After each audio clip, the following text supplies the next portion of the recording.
Hello, everyone. I'm happy to have an expert in a field that didn't even exist perhaps 15 or 20 years ago. We all need to keep up with the times. So right now we have with us a digital data journalist and editor. Today we have with us Rishabh Chaddha. Let's listen to him. Over to you, Rishabh. First of all, I just wanted to thank you for having me here. It's truly an honor to be a part of this conversation. I have been actually following your Vidpeds, and I deeply appreciate the effort you put into sharing insightful contents that help professionals across industries and gain new perspective. I think the way you highlight unique career stories is inspiring. I'm really excited to share mine with you today. And my philosophy is I always believe that careers aren't just about the roles we take on, they are just about the stories we create along the way. My journey in one line, I'd say it's been a fascinating mix of finance, data, and storytelling. Three elements that have come together I have never expected. So currently, I work as an editor at S&P Global within the data and research group under the Visible Alpha business. My role primarily involves analyzing sell side equity research analyst, financial models, and research reports across various sectors. I basically derive insights from them. In simpler terms, you could say I have a look at complex financial data such as granular consensus figures on publicly listed companies, and I break them down in a way that is both accessible and actionable for investment professionals. But here's the twist in my story. My journey into editorial and journalism wasn't something I had planned.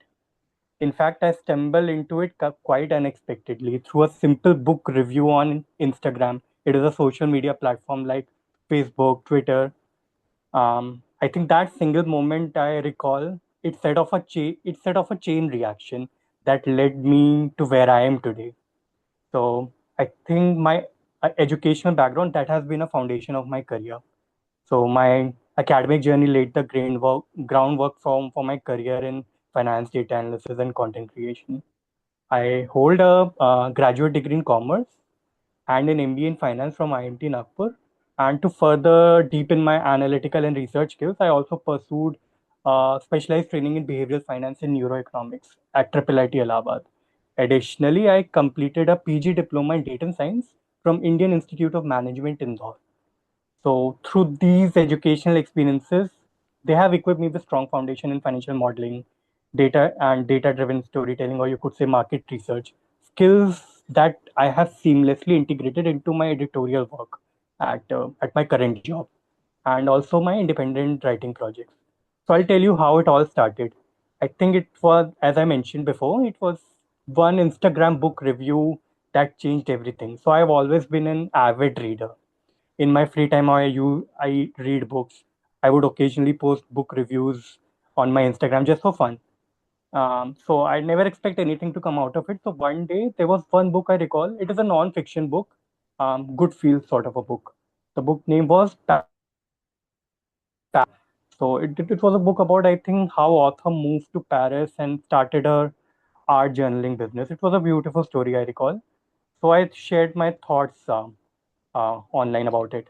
To my surprise, the author saw my review and she loved it and she reposted it on her page. I was thrilled. So on impulse, I couldn't control my excitement. I messaged her, thanking her, mentioning that I love to learn more about her writing process and journey.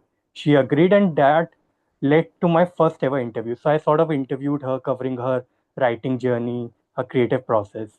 So that conversation sort of sparked something in me.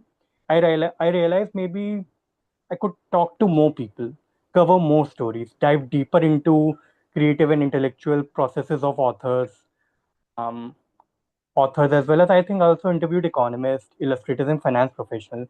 So I did what any analyst would do. I opened an Excel sheet and I started systematically listing people I wanted to interview. So I published those interviews on Substack. It is an independent writing platform where people can publish their writings. So from there, things took off. I started curating in-depth interviews on Substack, exploring the intersection of finance, economics, literature, and art. So I had a chance to speak with some of the most fascinating minds across different domains, including I interviewed Kaushik Basu sir, who was a former chief economist at the World Bank. I discussed his book, Policymaker Journal. That book basically covered his journey in policy making.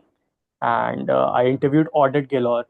So he's the economist behind Unified Growth Theory, if you're familiar with him. So I discussed his book, The Journey of Humanity, and how economic revolution has shaped societies. And I also interviewed Viral Acharya, who was a former deputy governor of RBI.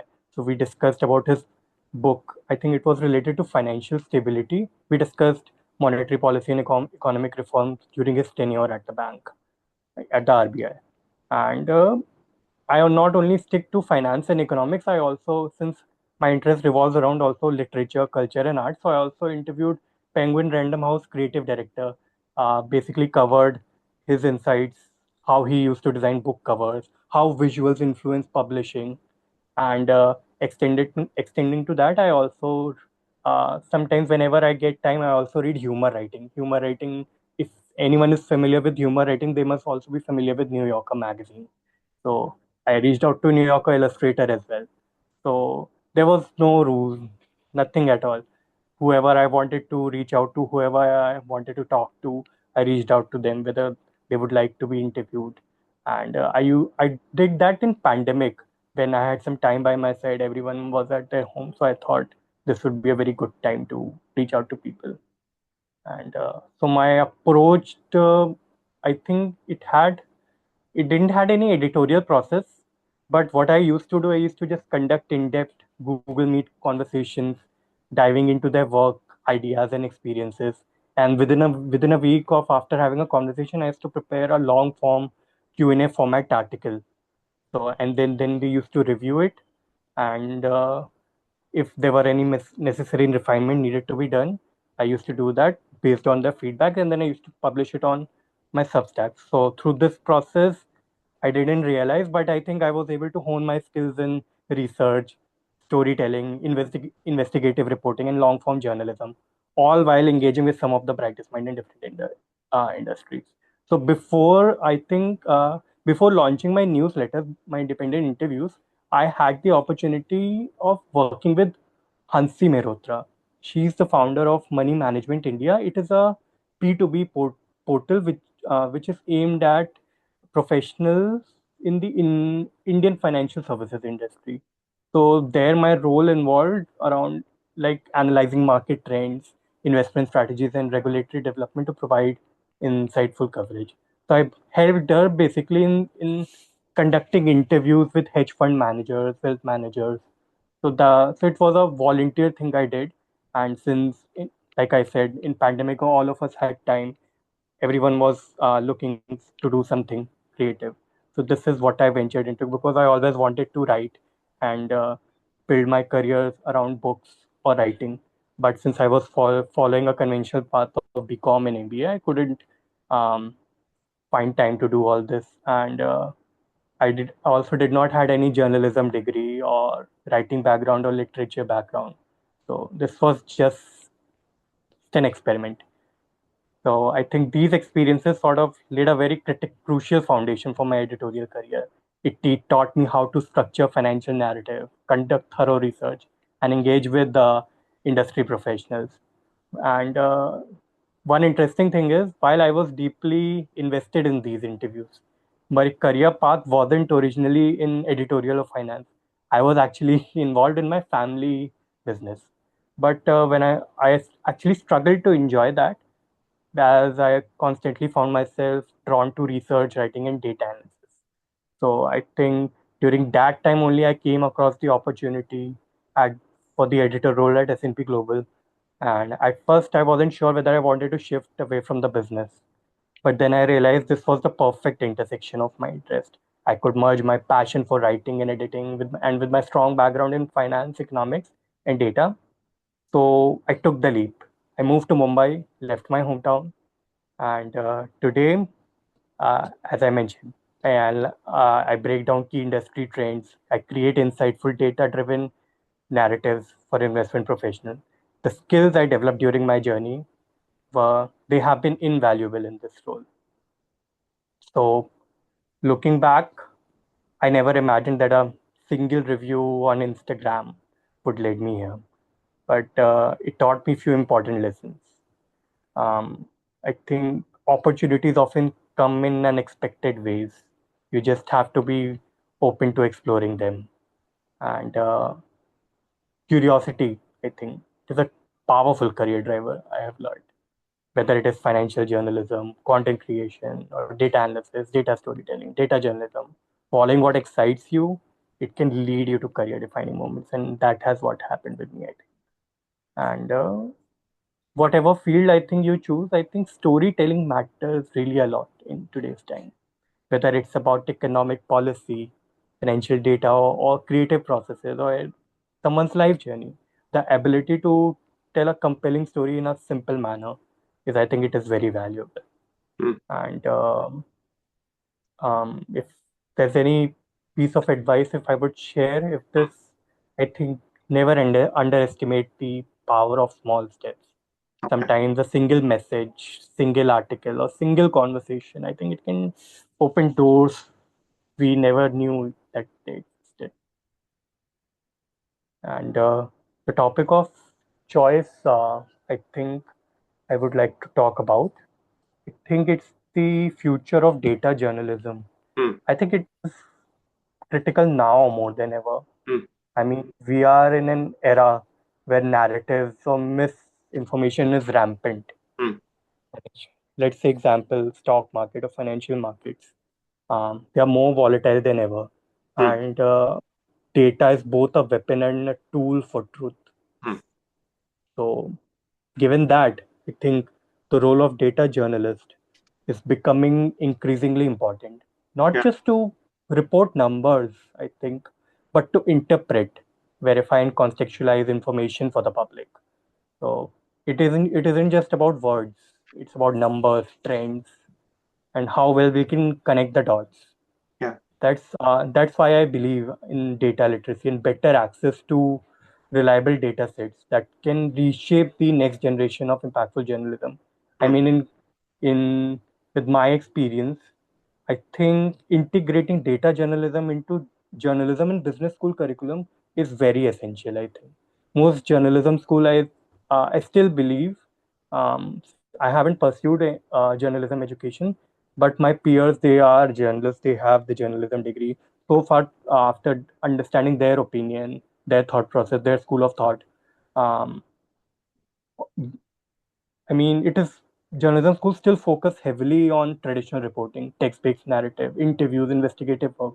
While I think these are essential, but data journalism, I think, is now a core skill set that I think every journalist should learn.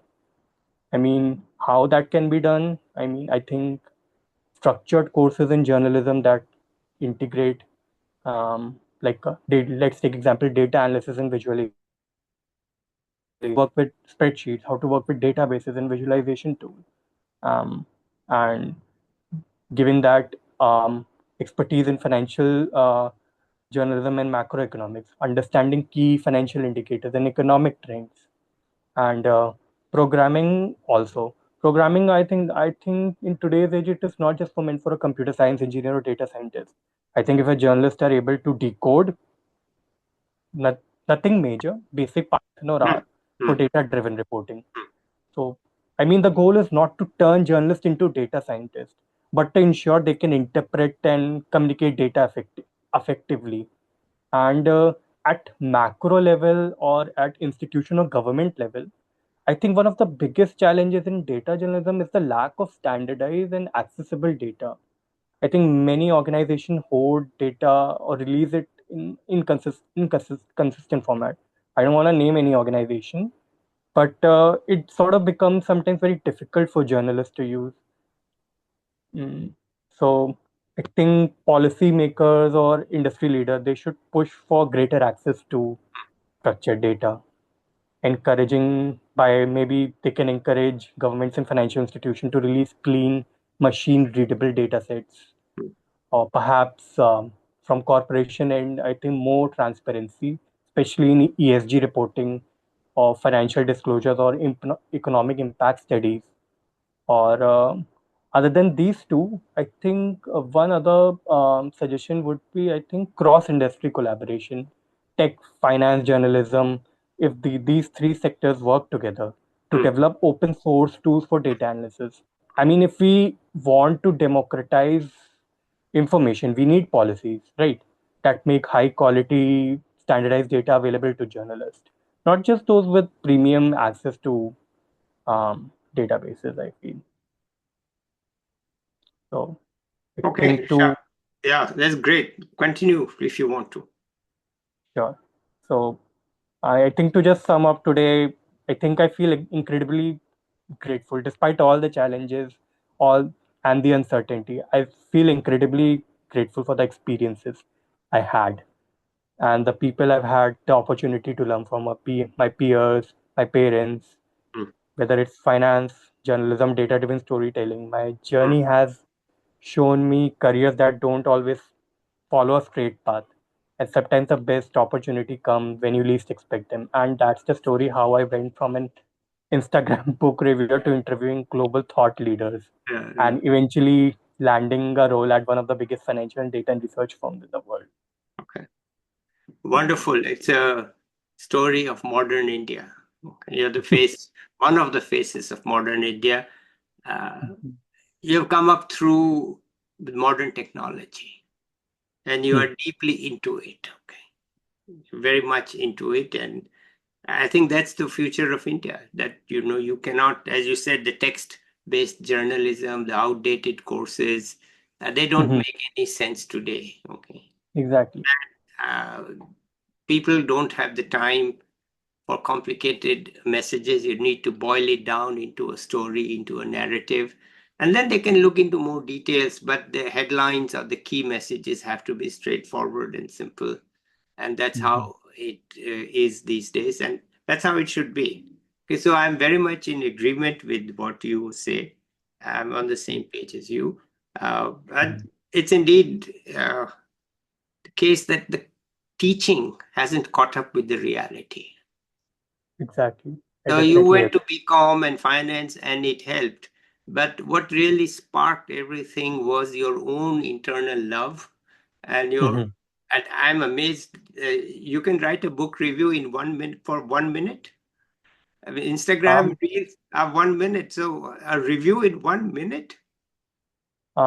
so I don't create reels. I simply just click a beautiful picture of a book I see. and then I pour down my thought and I just simply write it like a caption. So that is how I go about it. But yeah, these days I think reels are also very trending. So how did But you write this first review? Tell me that first review. I mean, so I think because now you're talking long form, right? But mhm, Instagram is the opposite of long form. So exactly. how did you do it? So Instagram, I my captions are, to be honest, they are very long. They are not very short. Okay. So what I primarily do, I click a picture of a book and some text, and then I I, I prepare a detailed review, like what specific point authors have covered, what what's the specific point I it resonated with me. So that is what I primarily write in a book, and mostly um, so it's very comprehensive, to be honest. There is any specific point which I cover in my review. I basically cover what the book is about, what specific quote has the I could connect with. So these are the key points I cover in my book reviews, and those are very casual and in very conversational tone, sort of. So it's basically to encourage my followers or my friends what I liked about the book, and if they would, and encourage them if they could read. So the Yeah, review is posted somewhere, Instagram. yeah, it's on Instagram. It's on No, Instagram. where Yeah. did you post the review? You have your own web Um, page or where's the no, review? it's on my Instagram page. There is no website for it. Okay, but So, it's on so Insta. how auth- how author found me? I used to tag them. I use hashtags and I used to tag their profile. So Okay, that is how they were able to find me. And my Instagram account was public. yeah, obviously. Yeah, yeah. So that is how they were able to find. All right, wonderful. Okay, great. Yeah. So that indeed, it's a very amazing story that uh, you were able to get the author's attention, and from there you able to use Substack, and you were able to get enough attention that you could actually Hmm. say to the people that look, this is what you do. You have portfolio to show. Hmm. Right. Okay, great, Exactly. wonderful. Anything else you want to add here? Final word. Um, Nothing. I'm just thankful that you gave me an opportunity to share my journey. Okay, So, wonderful. All right.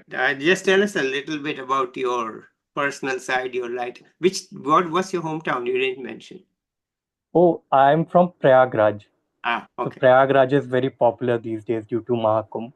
I was born and raised in Prayagraj, Ah, and I did my undergrad from there only. Then I moved to Nagpur yeah. for my MBA. Yes. After that, I worked in a bank for a brief amount of time. Then I was involved in my family business. While I was doing my family business, I started my editorial career, Okay. All right. and then currently I'm in Mumbai. Okay. And why don't you share with us your somewhat of your some things about your personal life so that we don't just get this Sure. hard-working finance right story. What is it that your personal side that you want to share? So, so my personal side is, other than my work, I love to travel and I Yeah. love to explore different cafes. So during weekends, my wife and I make it a point that we explore some cafe or go to the beach, or perhaps attend any event which is happening in the city. So this is what we do beyond our work. Okay. Or Wonderful. So what's the good cafe that you have been to? Let's oh, get your recent, cafe review. definitely, definitely. So recently I visited South Bombay Nandan Coffee. It Yeah. They had a very great coffee and great breakfast, great place to have breakfast basically. Okay. So yeah. All right. Good. Anything else you want to add here? Final word. Mm. Um, Final word basically. So I really like what you're doing. I mean, I sort of was able to relate what you do with your Vidped. So I think I had a look at your profile. You were also an economist, and at this age, you still have the interest and zeal to talk to people and learn about their journey. I think, definitely see that happening with me as well. All right. Wonderful. So I definitely draw inspiration from you, what you do. Okay, good. I want to talk to you a little bit offline. So let's save Mhm. some time for that. In the Sure, sure. meantime, thank you so much for telling us such a fascinating journey. Uh, Mhm. from you could title it from Instagram to S&P. Definitely. Because people think of Instagram, my generation thinks of Instagram Mhm. as a waste of time. Oh, it is so not. It is what I'm saying is that they think all these kids they're wasting their time on Instagram. They're just social media, sab bakwas hai. And but here you are from Instagram to S&P. It's a Obviously, fascinating. if it wasn't for Instagram, I wouldn't have my career. Correct. That's what I'm saying. From Instagram to S&P, it doesn't matter that you studied in Prayagraj or Nagpur. What mattered is that you were on Instagram with a creative activity. It's not just a dead end of photographs at Yeah, beaches. Okay, good. All right, let's end it here. And I want sure, to talk to you a little bit offline. So, sure. bye for now. Bye, everybody. I'll be back with another young person or an expert. Till then, bye.